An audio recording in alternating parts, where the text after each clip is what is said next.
Hello viewers, आशीष व्यास आप सबका astrologer. दोस्तों, आज जो सब्जेक्ट है वो सब्जेक्ट है एस्ट्रोलॉजी का, लेकिन ये सब्जेक्ट शुरू किया है ध्रुव राठी ने। ध्रुव राठी ने एक वीडियो बनाया, जाने माने यूट्यूबर्स हैं, उन्होंने एक वीडियो बनाया, एस्ट्रोलॉजी फेक है, पर्दाफाश करेंगे एस्ट्रोलॉजी का। तो कहना चाहिए था एस्ट्रोलॉजर फेक है, लेकिन उन्होंने एस्ट्रोलॉजी को फेक कहा। इसके चलते सारी कंट्रोवर्सी क्रिएट हुई और उन्होंने वीडियो बना दिया है। वीडियो 3 मिलियन से ज़्यादा लोगों ने, 3.5 मिलियन से ज़्यादा लोगों ने देखा है। तो आज उस वीडियो के अंदर उन्होंने बहुत सारी चीज़ें बताई है कि एस्ट्रोलॉजी में एस्ट्रोलॉजर ये करते हैं, और उसका जो आंसर है, काउंटर आंसर या रिप्लाई, वो मैं आज देने जा रहा हूँ। पहले तो ये ऐसा वीडियो क्यों बनाते हैं लोग, उनको भी पता है कि ये सच्चाई नहीं है, लेकिन ऐसा वीडियो क्यों बनाते हैं? सबसे बड़ा कारण है कि किसी भी तरीके का कोई लोभ या लालच के बगैर या बेनिफिट के बगैर कोई इंसान कुछ काम नहीं करता है। तो सबसे बड़ा अपनी प्रोडक्ट को जो बेचने का तरीका है, ये कुछ लोग पॉजिटिव तरीके से मार्केटिंग करते हैं, कुछ नेगेटिव मार्केटिंग करते हैं। पॉजिटिव मार्केटिंग में इतना रिस्पांस नहीं मिलता है जितना नेगेटिव मार्केटिंग में मिलता है। जी हाँ, एस्ट्रोलॉजी और एस्ट्रोनॉमी दोनों शब्द सेम है, आकाश से जुड़ी हुई चीज़ें हैं, ग्रहों से जुड़ी हुई चीज़ें हैं।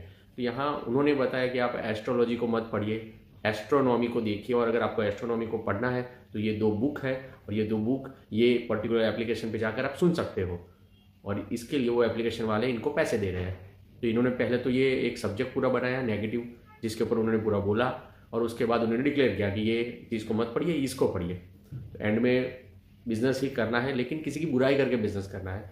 मैं उनका पूरा वीडियो देखा 25 मिनट का। मैं उनके वीडियो से पूरा सहमत हूँ, वीडियो सही है, गलत नहीं है, लेकिन उस वीडियो में जो चीज़ वो नहीं जानते, क्योंकि वो एस्ट्रोलॉजर नहीं है और मैं एस्ट्रोलॉजर हूँ पिछले 21 साल से, तो यहाँ जो चीज़ वो नहीं जानते, नहीं समझते, जो उन्होंने ऐसे ही बता दिया है, वो मैं यहाँ डिटेल में समझा रहा हूँ कि क्या रीजंस है। उन्होंने सबसे पहला प्रिडिक्शन ये बताया कि अभी भी T20 वर्ल्ड कप गया, T20 वर्ल्ड कप के अंदर 12 एस्ट्रोलॉजरों ने मिलकर एक प्रिडिक्शन किया था, जो प्रिडिक्शन गलत हुआ। तो यहाँ वो उन्होंने बताया कि देखिए 12 एस्ट्रोलॉजर ने प्रिडिक्शन किया, लेकिन सारा प्रिडिक्शन गलत हुआ। पूरे वीडियोस में वो वही बता रहे कि सारे एस्ट्रोलॉजर्स के जो प्रिडिक्शन गलत हुए हैं। तो देखिए सारे एस्ट्रोलॉजर ने क्या प्रिडिक्शन किया था T20 वर्ल्ड कप के लिए। 100% दावे के साथ कह सकते हैं कि हमारा भारत का विजय प्राप्त होगा। ये भी 100% वाला मामला आपका भी है। चलिए, अगर भारत की कुंडली के हिसाब से भी हम देखें तो कल की विजय भारत की निश्चित है। बहुत प्रखर स्थित कांटे के टक्कर है, लेकिन विजय के योग बन रहे हैं 100%। संघर्ष बहुत जबरदस्त होगा, बट फाइनली भारत के पक्ष में ये मैच जाएगा। देखिए यहाँ अगर ये सोचते हैं कि अगर कुछ एस्ट्रोलॉजर के गलत होने जाने से एस्ट्रोलॉजी खराब है, रॉन्ग है, यहाँ ये एस्ट्रोलॉजर फ्रॉड कर रहे हैं। देखिए ये बहुत बड़े बड़े एस्ट्रोलॉजर हैं, नॉलेजेबल एस्ट्रोलॉजर है, तो इनका प्रेडिक्शन गलत होने से वो कोई ख़राब नहीं हो जाएंगे। दुनिया में बहुत सारे, हर एक फील्ड के अंदर हर एक इंसान कभी ना कभी गलत होता है, तो उससे कोई फ़र्क नहीं पड़ता है। और अगर उनको यही है कि नहीं ये प्रेडिक्शन सही क्यों नहीं हुआ, तो इसके ऊपर मैंने ही प्रेडिक्शन किया था, देख लीजिए। रोहित शर्मा की कुंडली में प्रॉब्लम है, इंडिया की कुंडली में प्रॉब्लम है, सिर्फ एक ही बंदे की कुंडली में प्रॉब्लम नहीं है, वो है विराट कोहली। तो अगर, क्योंकि मेरा प्रेडिक्शन है इंडिया सेमीफाइनल या फाइनल में हार जाएगा, एक ही बंदा है जो इस प्रेडिक्शन को गलत कर सकता है, या इस 1% जो चांस है उसमें वो ठीक कर सकता है, वो है विराट कोहली। अगर विराट कोहली परफॉर्मेंस दिखाए तो वर्ल्ड कप जीत सकते हैं, वो भी पर्टिकुलर लास्ट मोमेंट पे। अदरवाइज एज पर इंडिया की कुंडली, रोहित शर्मा की कुंडली, कोई चांस नहीं है वर्ल्ड कप जीतने का। सही होने से कोई महान नहीं बन जाएगा, प्रेडिक्शन खराब होने, गलत होने से कोई चीज़ खत्म नहीं हो जाएगी। हर एक इंसान अपने फील्ड के अंदर काम करता है। डॉक्टर ऑपरेशन करते हुए अगर पेशेंट का डेथ हो जाता है तो उससे क्या साबित होता है? शायद डॉक्टर की एफिशिएंसी कम है या वो एफर्ट नहीं कर पाए, लेकिन इससे पूरा डॉक्टरी जो सिस्टम है, जो वो पढ़ाई की है, जो नॉलेज है, वो थोड़ा खराब साबित हो जाएगा।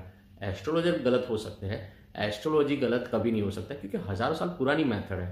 ठीक है, इसके अलावा दूसरा उन्होंने फिर प्रेडिक्शन करवाया कि भाई कोरोना वायरस जब चल रहा था तब बेजन दारूवाला जी ने प्रेडिक्शन किया था कि ये टाइम पे कोरोना खत्म हो जाएगा, लेकिन खत्म नहीं हुआ। उसका भी वीडियो देख लीजिए। करीब मई 15 के आसपास ये डिजीज है, कोरोना कहो कुछ भी कहो, ये बहुत कम हो जाएगा, नहीं तो खत्म हो गई थी। पीक का समय नहीं है, पीक का समय निकल चुका है। 30 मार्च को 30 मार्च को गुरु केतु की युति छोड़ के मकर राशि में प्रवेश कर रहा है। दैट मीन्स 30 मार्च के बाद हम सब धीरे धीरे कोरोना वायरस की प्रभाव से मुक्त होते जाए।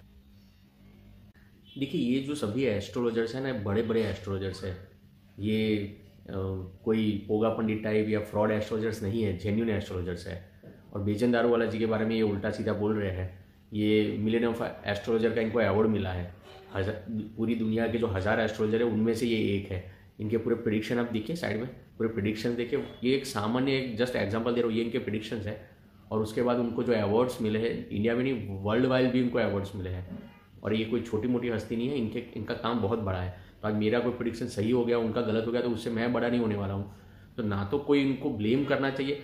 ये एस्ट्रोलॉजी के जिसे बोलते हैं, जैसे बॉलीवुड में अमिताभ बच्चन है, वैसे एस्ट्रोलॉजी के अंदर ये विजेंद्र दारोवाला जी है। आधे से ज़्यादा एस्ट्रोलॉजर इनको मतलब मैंने कुछ एस्ट्रोलॉजर का भी देखा इंटरव्यू, वो लोग विजेंद्र दारोवाला जी को एस्ट्रोलॉजर नहीं मान रहे थे। तो अभी जो जेन्युइन एस्ट्रोलॉजर जिनको पहले से पता है वो जानते हैं कि विजेंद्र दारोवाला जी क्या है। उनका कोई प्रिडिक्शन गलत होने से एस्ट्रोलॉजी को गालियाँ दे रहे हैं, टाइम मिल जाता है। प्रिडिक्शन सही गलत इज डिफरेंट थिंग, वो चलता रहेगा। शेयर बाजार में कोई बंदा डेली कमा नहीं सकता है। टीचर जो है हर एक स्टूडेंट को यहाँ पर इक्वल रिजल्ट नहीं ला के दे सकता है। तो एफर्ट सब लोग करते हैं, हर एक इंसान हर एक में कामयाब नहीं होता। सचिन तेंदुलकर हर एक मैच में अच्छा स्कोर नहीं कर सकता है, ना विराट कोहली खेल सकता है वैसा। तो हर एक बंदा, लेकिन उसकी वजह से वो चीज़ खत्म नहीं हो जाती है। एस्ट्रोलॉजी हज़ारों साल पुरानी चीज़ है। अब एक और ये प्रेडिक्शन कर रहा है कि वर्ल्ड के अंदर किसी एस्ट्रोलॉजर ने बोला था कि 2012 को दुनिया खत्म हो जाएगी या 21-12 को दुनिया खत्म हो जाएगी। ये फॉरेन के एस्ट्रोलॉजर को इंडियन एस्ट्रोलॉजर से क्यों कंपेयर कर रहे हैं, जबकि हम लोगों ने ऑलरेडी बोला है कि कलयुग की शुरुआत हुए 5000 ईयर हुए। अभी तो 4-4.25 लाख साल के बाद यहाँ कलयुग खत्म होगा। तो अभी तो लाखों साल बाकी है, उसके पहले दुनिया खत्म कैसे हो सकती है। तो जब हमने पूरा पुराणों में लिखा है सतयुग, द्वापर युग, सतयुग, त्रेता युग, द्वापर युग और ये कलयुग, तो जो उनका टाइम लिमिट है वो फिनिश है, उससे पहले दुनिया कैसे खत्म हो सकती है। तो किसी ने प्रेडिक्शन कर दिया और गलत हो गया, उससे एस्ट्रोलॉजी रॉन्ग थोड़ी हो जाएगी और ना ही इससे कोई फ्रॉड हो सकता है। एक चीज़ हमेशा समझिए। फिर इनका ये आर्गुमेंट था कि अगर ट्विंस पैदा होते हैं, 2 बच्चे पैदा होते हैं, तो उनका लाइफस्टाइल सेम क्यों नहीं रहता है, उनका भविष्य क्यों सेम नहीं रहता है। मैं 2 बच्चों का छोड़ दीजिए, मैं 3 बच्चों की बात करता हूँ। एक ही घर में 3 बच्चे पैदा हुए, तीनों बच्चों का पूरा लाइफ कुंडली सेम है, लेकिन फिर भी तीनों बच्चों का लाइफ पूरा अलग रहेगा। क्यों? क्योंकि इंसान वो हर जन्म में ट्विंस नहीं थे, वो हर जन्म में तीनों बच्चे साथ में पैदा नहीं हुए, इसी जन्म में साथ में पैदा हुए, लेकिन प्रीवियस जन्मास के कर्मास अलग है। अब आप बोलोगे लेकिन सर कुंडली तो सेम है, तो कुंडली सेम होने से अंदर क्या फ़र्क है, लेकिन उनकी प्रकृति में फ़र्क होता है हर एक इंसान में। एक होता है सात्विक, एक होता है राजसिक और तीसरा होता है तामसिक। जो सात्विक होता है बहुत दयालु, काइंड, विनम्र, अच्छा इंसान होता है। राजसी होता है बहुत एम्बिशियस होता है, हमेशा उसको धन दौलत पैसा चाहिए लेकिन कभी सेटिस्फेक्शन नहीं मिलता है, वो हमेशा ऐशो आराम से जीना चाहता है, एक सामान्य स्वार्थी इंसान के जैसे। और जो तामसी इंसान होता है वो क्रिमिनल माइंडेड होता है, वो किसी भी हद तक गिर सकता है अपने काम के लिए, वो लोभी, कामी, क्रोधी होता है। तो 3 ये कैरेक्टर है। अब आप बोलोगे कि सर ये 3 बच्चे हैं, समझिए 3 प्रकार के इनके स्वभाव, हालांकि खुराक के अंदर भी ये 3 चीज़ें ही आती है, सात्विक, राजसी और तामसी, लेकिन ये 3 प्रकार के ये बच्चे हैं। तो इनके प्रेडिक्शन में क्या फ़र्क आएगा, क्योंकि ध्रुव राठी ये सब चीज़ें नहीं जानते हैं, तो ये सब चीज़ें इनको कभी समझ में नहीं आएगी, क्योंकि एस्ट्रोलॉजी डिटेल में सीखनी पड़ती है। एस्ट्रोलॉजी सीखने में सालों लगते हैं। यहाँ पर 3 बच्चे हैं और तीनों बच्चे के कर्मास नेगेटिव है, तीनों बच्चों में परिवार का सुख नहीं लिखा है। तो जो बहुत अच्छा बच्चा होगा वो पढ़ाई के हिसाब से माँ बाप से दूर जाएगा। दूसरा बच्चा होगा जो राजसी प्रकृति का एम्बिशियस है, वो जॉब के लिए दूर जाएगा। तीसरा बच्चा है जो बहुत ही ख़राब है, झगड़ालू है, वो घर वालों को परेशान करके, लड़ाई झगड़ा करके या चोरी करके घर से दूर जाएगा। तो ऑल ओवर परिवार का सुख तीनों का कम रहेगा। और एक तरीके से समझाता हूँ, तीनों बच्चों के कुंडली में लिखा है कि भाई एक दिन के लिए या किसी ऐसी सिचुएशन में उनको भूखा रहना है, तीनों को एक दिन के लिए भगवान ने भूखा रखा है। तो जो पहला बच्चा होगा झगड़ालू, तामसी प्रकृति का, अपनी वाइफ के साथ गाली गलौज करेगा, झगड़ा करेगा, तो वो एक दिन के लिए पूरा भूखा रहेगा। दूसरा बच्चा जो कि राजसी प्रकृति का है, बीवी बीमार है, हॉस्पिटल में एडमिट है, पूरा दिन उसके पीछे जाएगा, तो वो पूरा दिन भूखा रहेगा। तीसरा जो कि सात्विक प्रकृति का है, अच्छा है, वो सत्यनारायण की कथा करेगा और पूरा दिन भूखा रहेगा और शाम को प्रसाद ग्रहण करेगा। तीनों बच्चों को भूखे रहने का फल मिल गया, लेकिन तरीका पूरा अलग था। और यहाँ इसकी वजह से जो आगे कर्मा सेट होते हैं वो भी अलग सेट होते हैं। गाली गलौज करने वाले इंसान का कर्मा का हिसाब तो हो गया, लेकिन नया पाप इसने शुरू किया क्योंकि गाली गलौज की। दूसरा इंसान जो वाइफ एडमिट है तो उसने नया पुण्य नहीं किया, लेकिन पाप का समाधान हो गया। तीसरा इंसान जिसने सत्यनारायण की कथा भी की और भूखा भी रहा, तो पाप का समाधान भी हो गया और नया पुण्य भी गया। तो यहाँ आपकी प्रकृति कैसी है, आपकी कुल में राज हो गया, लक्ष्मी हो गया, लेकिन अगर आपकी प्रकृति खराब है, आपके विचार खराब है, आपका इंटेंशन खराब है, तो चाहे कितने भी अच्छे योग है, एंड में रिजल्ट अलग आएगा। तो जो अलग रिजल्ट आता है वो उनके डिसीजंस के ऊपर है। जैसे उन्होंने एक ये भी चीज़ कही कि पूरे शहर में सेम टाइम पे पैदा होने वाले बच्चे, उनका एक सर्वे करवाया गया था 1958 में, 1958 में, और फिर 2003 में पूरा बाहर उन्होंने पब्लिश किया कि भाई उन लोगों की बिहेवियर में कोई सिमिलरिटी नहीं है, उन लोगों की लाइफ में सिमिलरिटी नहीं है। एक बच्चा पंडित के घर पैदा हुआ है, एक बच्चा कसाई के घर पैदा हुआ है, एक तामसी स्वभाव का है, एक यहाँ पर राजसी स्वभाव का है, एक सात्विक स्वभाव का है, तो जीवन में जो वो डिसीजंस लेते हैं वो अलग अलग लेते हैं। तो कुंडली सेम होने के बावजूद अगर स्वभाव दोनों का अलग है तो चीज़ें अलग आएगी। और इसी जन्म में वो एक टाइम पे पैदा हुए हैं, प्रीवियस जन्मास के कर्मास के हिसाब से उनके डिसीजन अलग रहेंगे, जिसकी वजह से लाइफ में चेंजेस आएंगे। सेम रिजल्ट नहीं आता है कभी भी।